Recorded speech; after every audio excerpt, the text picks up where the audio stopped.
Welcome to Bowls, Beers, and Brawls. Big B here with you in this special episode. What makes this episode so special? Well, I've got BKFC 32 playing on the projector. Big screen going here in the background. So I'm coming to you live as I watch BKFC 32. So we're obviously going to talk a little BKFC 32 in this episode. I'm smoking on some Storm Stayed from Random Acts Cannabis. Tasty shit at a reasonable price. I'm also sipping on a cherry lime Slurpee, a fruited sour ale from Kilter Brewing out of Winnipeg, Manitoba. It's pretty tasty shit.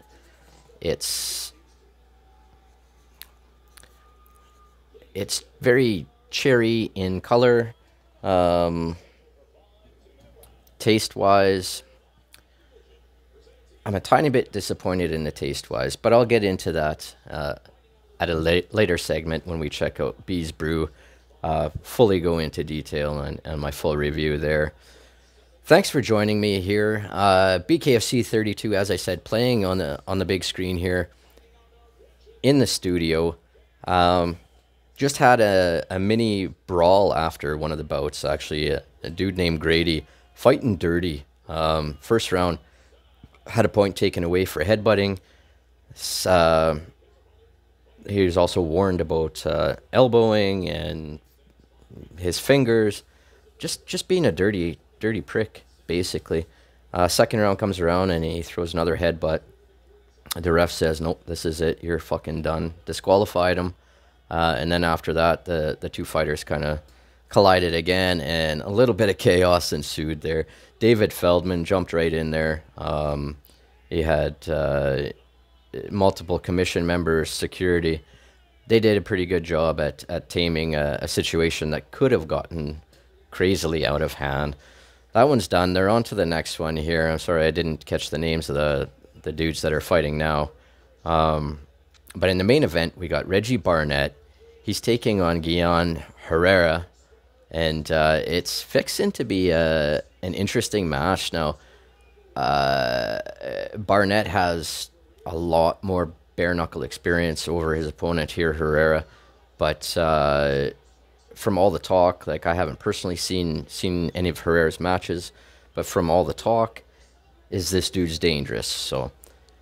one guy's got the experience and obviously the speed, and the other, it kind of sounds like he's got the power, and yeah, it's not something that you don't want to get hit by one of his shots, basically.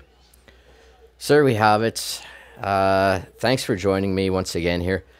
Before we go any further, just a quick word from our sponsor here at Bowls, Beers, and Brawls.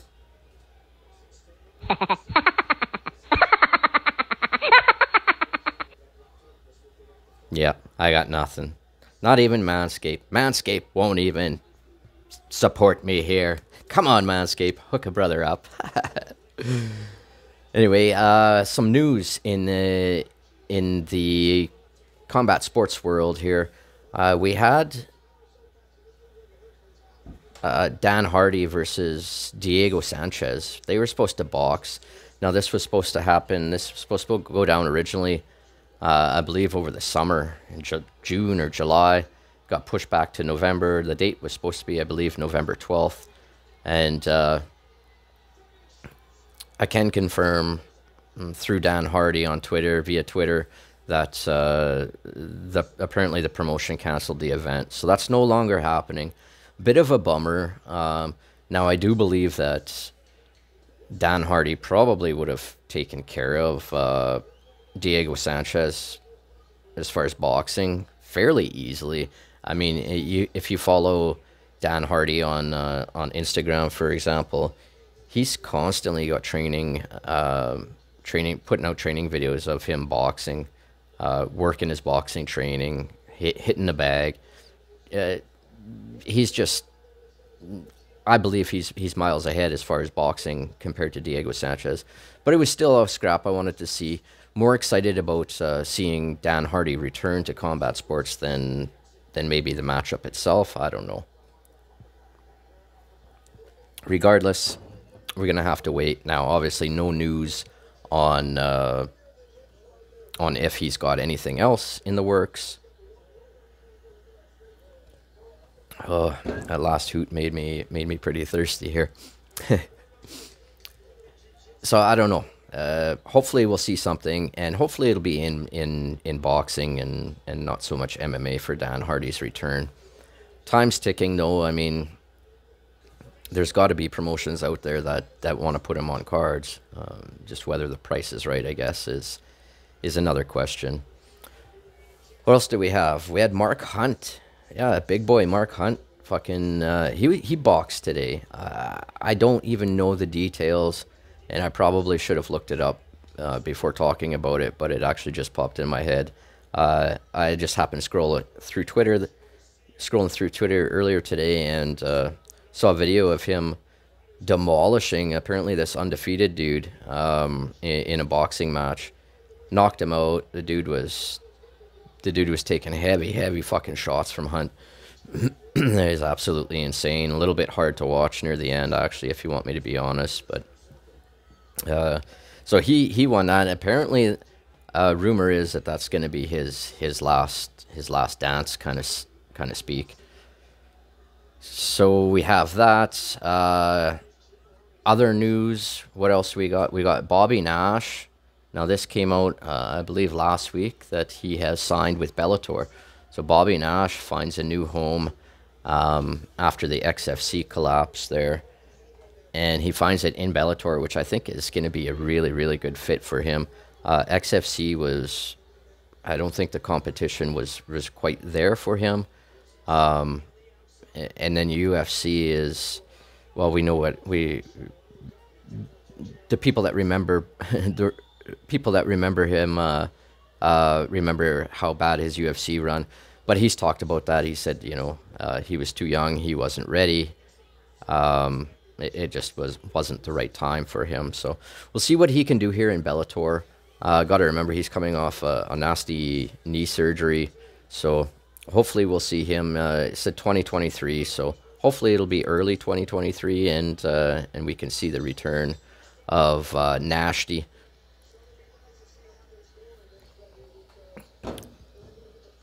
I'm just checking out this match that's going on now. These guys are going pretty hard. It's been good action here at BKFC 32 so far.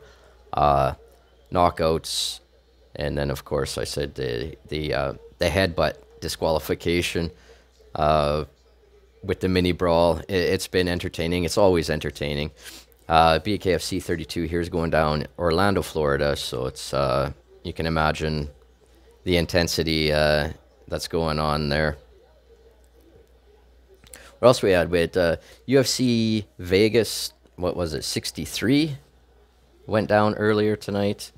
It was some okay action. I unfortunately didn't catch the main event. And to be honest, I didn't care. There's been a lot of fights lately in the UFC where I've just I just haven't had any interest in. The main event at Vegas 63 that went down tonight was an example. You know what? I can't even remember. Rodriguez versus. No, it's not coming to me right now. The fight that I was interested in, that I did see, was Daniel Rodriguez and Neil Magny. D-Rod. What do we do with D-Rod? I don't know, man. I mean, he faces stiff competition, but he seems to be injury prone now. He got choked out by Magny. If he didn't catch that, a small detail I failed to include.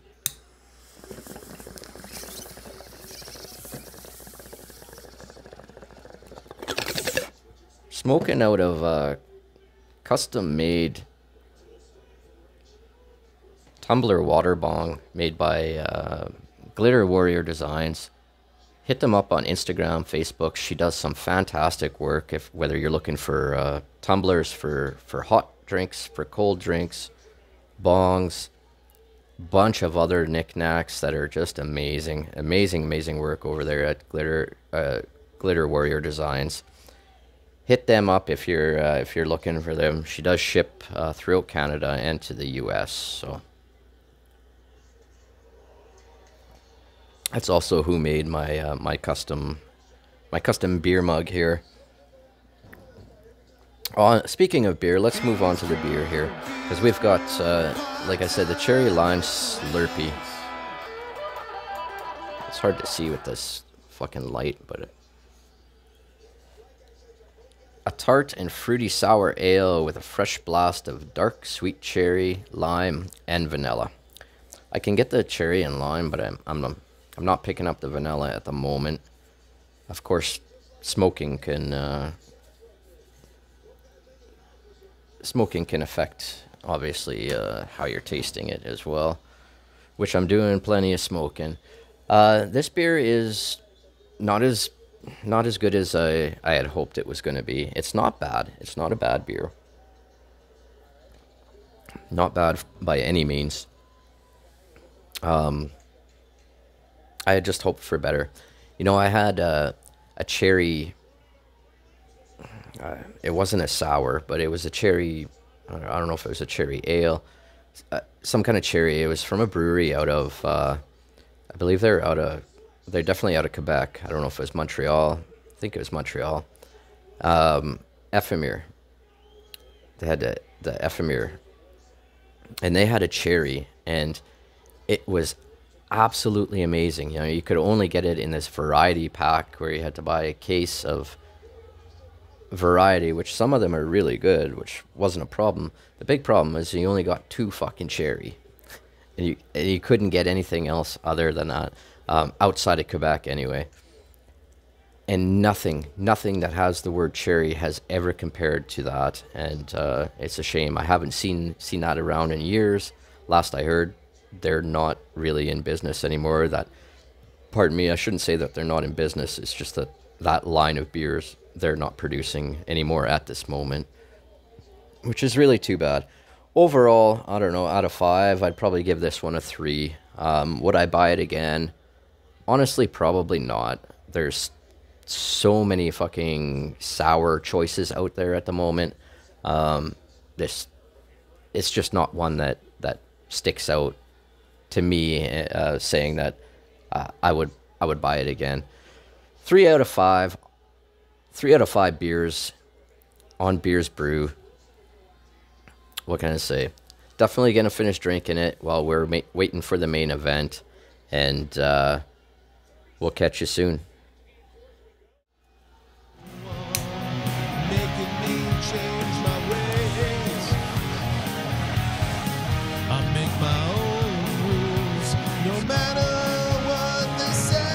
Flower power time. Now, as I mentioned earlier,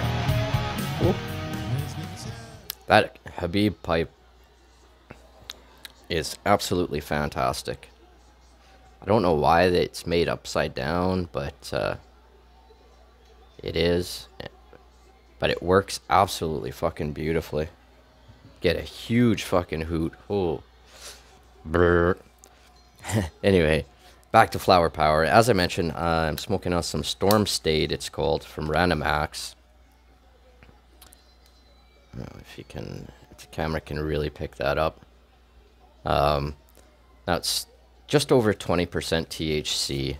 The good thing about these, there's 2 of them. The other one's called Karaoke Bar, I believe.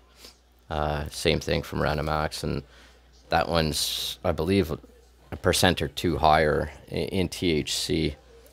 But the good thing about them is you get 7 grams for $30, which here in Winnipeg, coming from a dispensary, is pretty fucking cheap. Usually you're looking like $30 for 3.5 grams. Now, obviously, this stuff is is a budget. It's a budget strain. And the only place that I've been able to find it here in Winnipeg is a little privately owned place called Farmer Jane. Super nice place. I absolutely love it there. I go to the one on Plessis here in Winnipeg. Now, I know they are in Saskatchewan as well. I believe it's just Saskatchewan, Manitoba right now. So, unfortunately, most of my viewership is not from Manitoba or Saskatchewan. But I'm going to tell you about it anyways, because 7 grams for 30 bucks, 20% or higher, you just can't get that really anywhere else here in the city legally, especially not 7 grams. I mean, like I'm saying, 3.5 grams you can usually get anywhere from 20 to 30 bucks. Some of the strains are even crazier than that, and fucking they just bend you over, like 40 bucks for an eighth. Come on.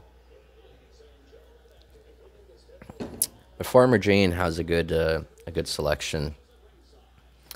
And if you're looking for value, Storm Stayed. Now, like I say, I've never seen even the strain at any of the other stores here. So maybe you have out there in Canada or even the US. Let me know in the comments if you've heard of or ever tried the strain Storm Stayed, and let me know what you think about it. I think it's absolutely perfect for the budget price, for the amount you get, and it's a very good high. It's a very very social high, I find.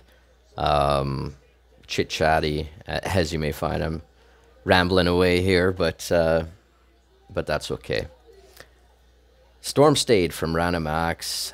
Highly recommend it if you can try it, if you can get it from anywhere. Check it out. It's good shit. Taste wise, it doesn't taste like anything special. The most I can say is it tastes like pot. It tastes like weed. There's no special flavoring or anything like that, which is fine.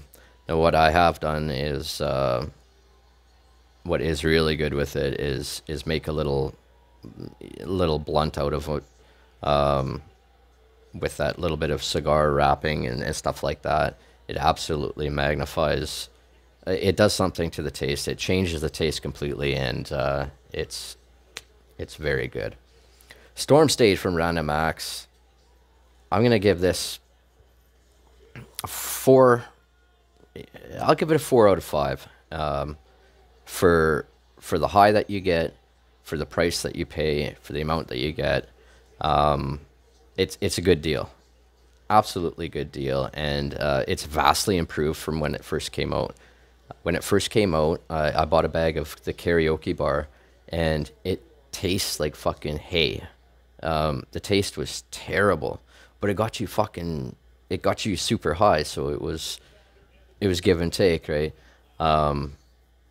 But they've vastly improved the taste. It does not taste like you're smoking something that was grown in a barn anymore, so definitely recommend it now if you can get your hands on it. Storm Stayed from Random Acts.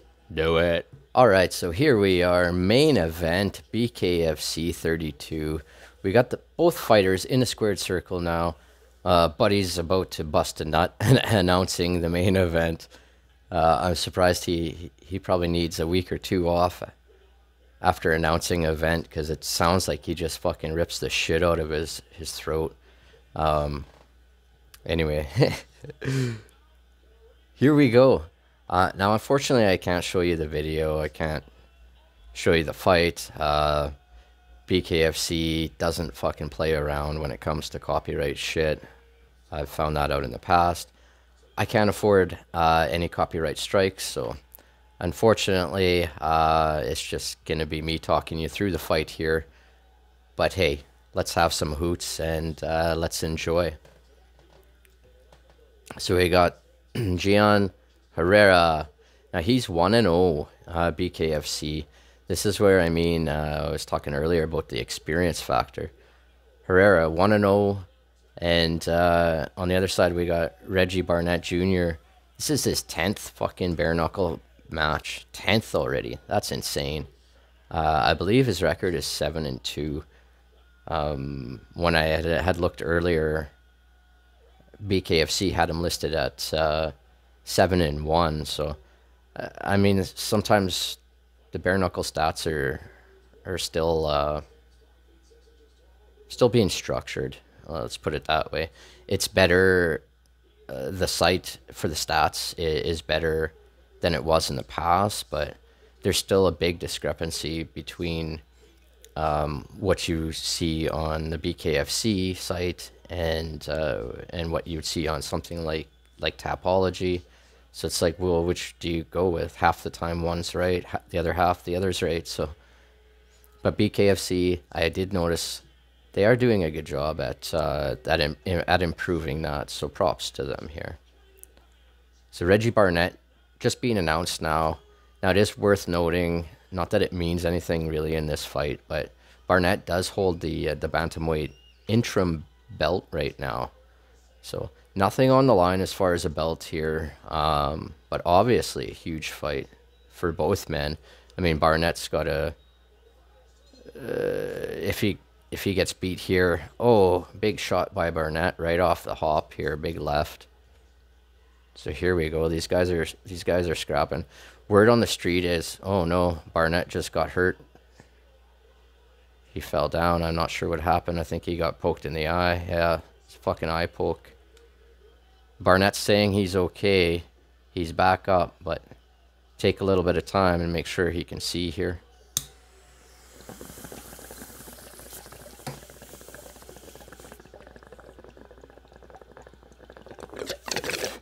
I really hope it doesn't end this way. We're 20 seconds in. Okay, Barnett's saying he's okay. Amazingly, I don't even think the doctors came in or anything. So they're back in there. They're back scrapping now.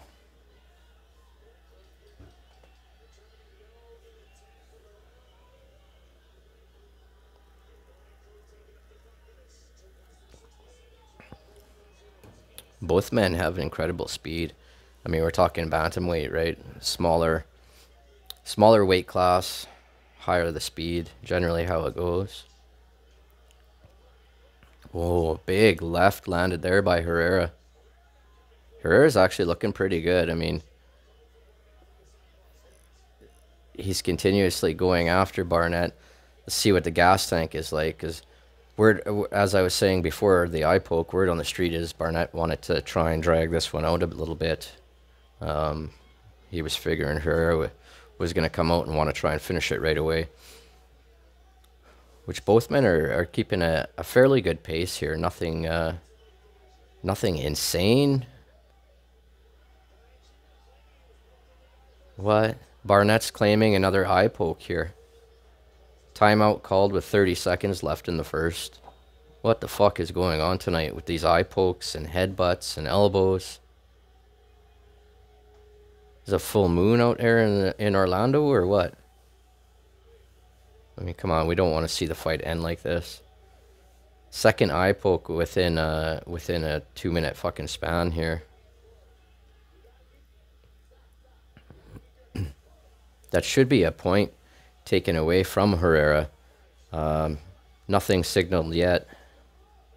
No point taken. Just a warning about keeping his fingers in.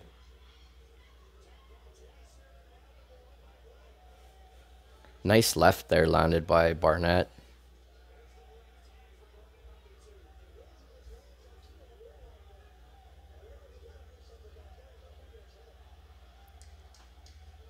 Ten seconds left in the first round here.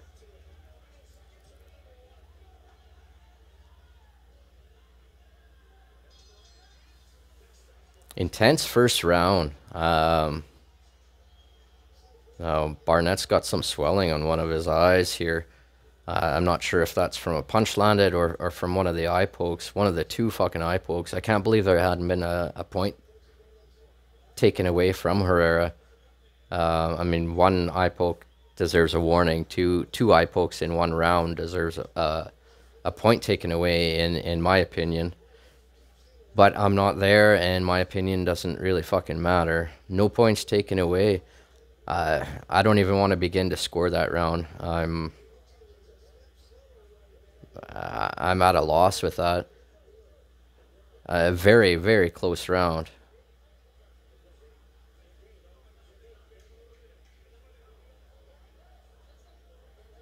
Unfortunately, BKFC is not showing any kind of stats or anything in that first round, so nothing to help me out. Round 2 underway here.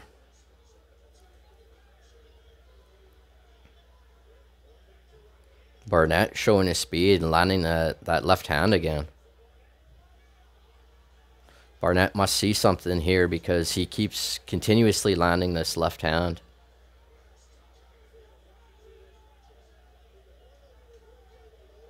And it does kind of look like Herrera's keeping his right hand a little bit low.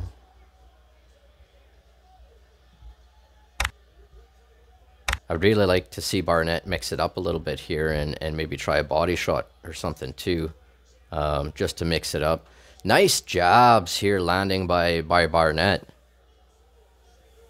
Excellent. 1-2 landed by Barnett. Barnett's putting on a clinic here in round 2 so far. Not sure what happened to the clock.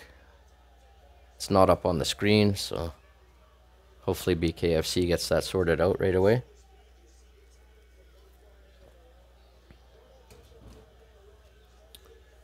One thing I have to say about this this Slurpee, cherry lime Slurpee, remember the first half to three quarters of the beer, I didn't really pick up on the vanilla, but the bottom half, heavy vanilla. So I'm not sure, maybe if it's something you gotta gently roll before you pour it. I know some of them are like that. This one doesn't say anything about that, but if I were to have another one, I would definitely try the gentle roll first. Final 10 seconds of round 1 here. Back and forth fucking war we got here. Holy smokes, ladies and gentlemen. As advertised, complete fucking fireworks going down here in Orlando. Barnett came out, took the first half of that round easily. Herrera seemed to come back in the second half though. Another super fucking close round.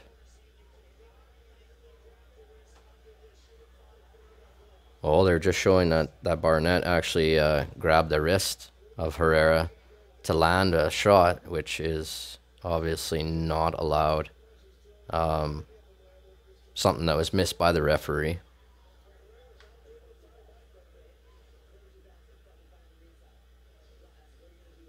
Obviously live action and being on the other side, it's understandable how something like that could be easily missed. There's a lot of fucking action going on. We're about to start round 3 here.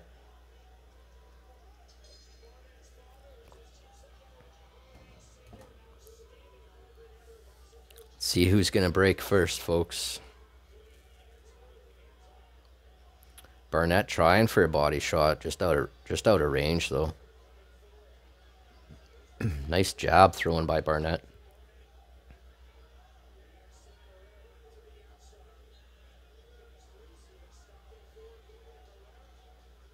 Another nice 1-2 from Barnett. Herrera hasn't thrown much here in the first 30 seconds of round 3. His hands could be hurting at this point.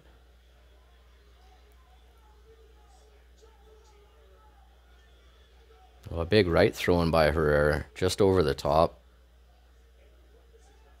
Caused Barnett to drop his mouthpiece. Didn't really land. It was kind of a weird one. Kind of more landed with his forearm, I guess.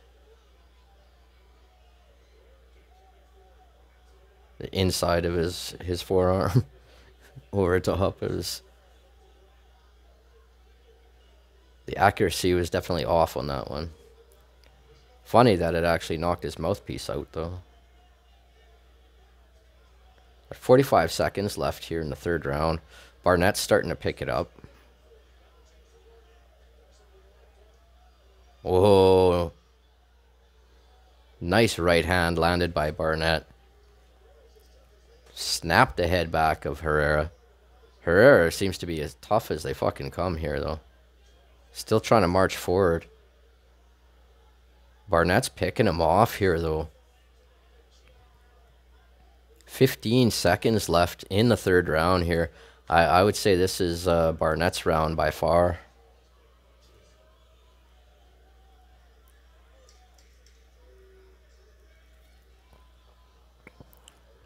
It almost appeared as the round ends here with the two hugging. Fourth round coming up. It almost appears Herrera almost took that round off. Just his lack of volume in it.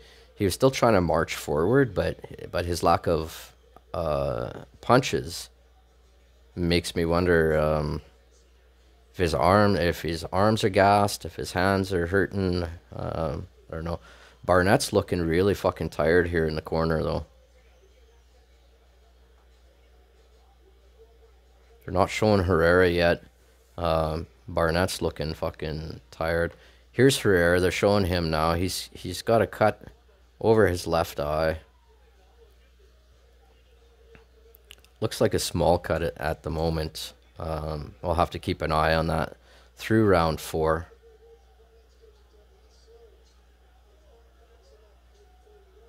As the seconds exit the squared circle. And here we go, round number 4, folks.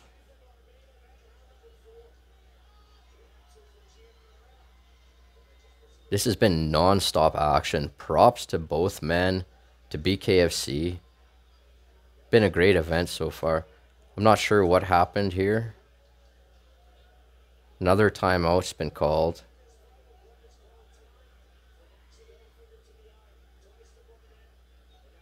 Oh, looks like Barnett eye-poked Herrera now. What the fuck? An absolute crazy night for eye pokes and headbutts, and like I said, elbows, a brawl, a mini brawl in the fucking inside the ring. BKFC 32. Like I say, it was a kind of a sleeper card, but it has fucking had it all. As Barnett starting to tee off on Herrera with 1:05 left in the fourth.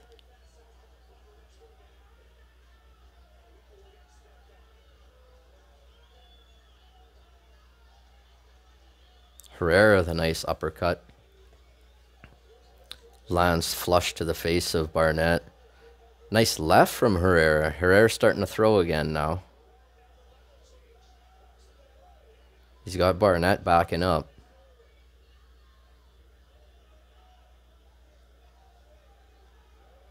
That's about as far as he went with that.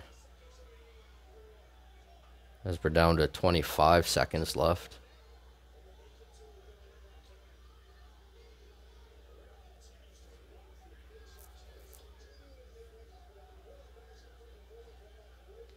Herrera, you know, he's one tough fucker, man. I understand why he's earned this high profile fight so early in his bare knuckle ventures here. Barnett's hitting him and hitting him and hitting him. I don't even think Herrera's really been stunned yet. Fourth round ends. We're heading to the fifth and final.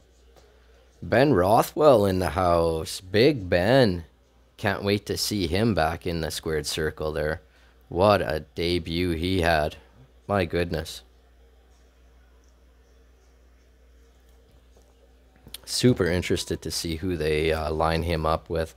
Last I heard, he did an interview with John Morgan at MMA Underground, and it looked like he was hoping to get on that Knucklemania card in I believe that's going down in February. So a couple more months till we see Big Ben back in the squared circle, but Who in the fuck is he gonna face? It's got to be somebody big, right? After a debut like that. I mean, he just went out there, completely walked through the fucking guy. Can't wait for that shit. Here we go, 5th and final round between Reggie Barnett Jr. and Geane Herrera. Barnett lands another nice left. Left hand has kind of been the story of Barnett's side of the scrap here. Landing that left hand repeatedly. Couple nice body shots. Oh, 3-4 punch combo. Really quick punches there by Barnett.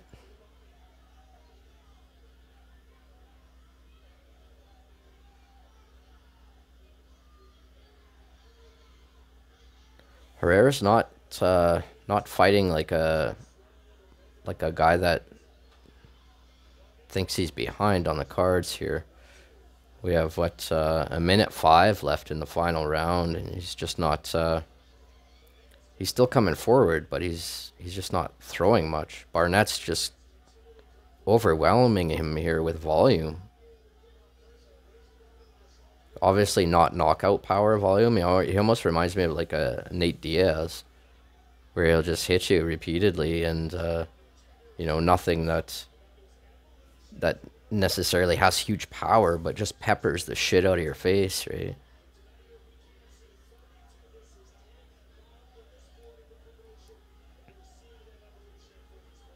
Oh, big left hand landing by Barnett. And Herrera just fucking eats it like a club sandwich, man.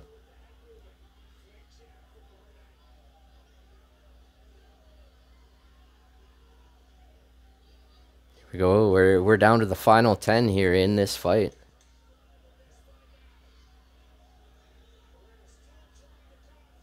Herrera throwing everything he's got now. They're in the clinch. Fight ends with them in the clinch. Herrera pushes Barnett away. What a fucking scrap. What a scrap. If you haven't seen this one, folks, I highly recommend checking it out. Get the BKFC app. $5 a month. Easy peasy squeezy. I got it hooked up, like I say, to my projector here, and got a big screen going on the wall. Or find it by other means, whatever you have to do. Bottom line is, you should see this fight. This was an incredible bare knuckle match. Let's see what the judges saw. Strikes landed 125 for Barnett, 40 something for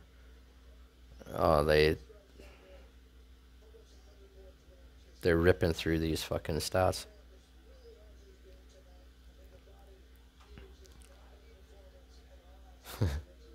Bottom line, Barnett just overwhelmed them with punches. Just completely overwhelmed them. I mean, Herrera did a good job eating them and continuing to walk forward, but eating shots and walking forward isn't going to win you a fight. Unanimous decision here for Reggie Barnett. Right call from the judges from what I saw. Fantastic performance by both men, really. Barnett proves why he's the interim champion as he pulls out his belt, puts it over his shoulder. He's someone that's proud. He's one of the few fighters in combat sports that's proud of his interim strap, and he should be. Why the fuck not? He earned it.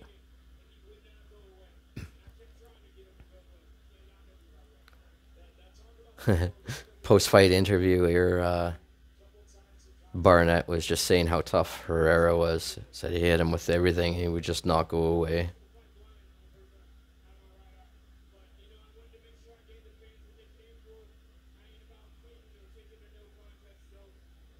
Said his eye was fucked. but he wanted to keep continuing, give the fans a show.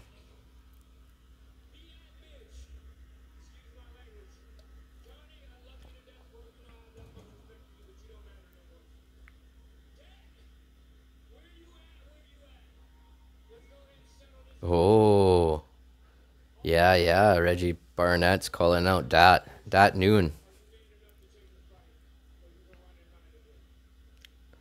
If I'm not mistaken, that's who holds the official strap in the 135 division. So yeah, makes sense. Makes sense, and it would be fan-fucking-tastic. There we go. BKFC 32 is in the books. What a night. What a fucking night. Intense shit. Quick recap. We had multiple knockouts. We had one bout that was so quick I completely fucking missed it. It was the women's fight on the main card. I went in.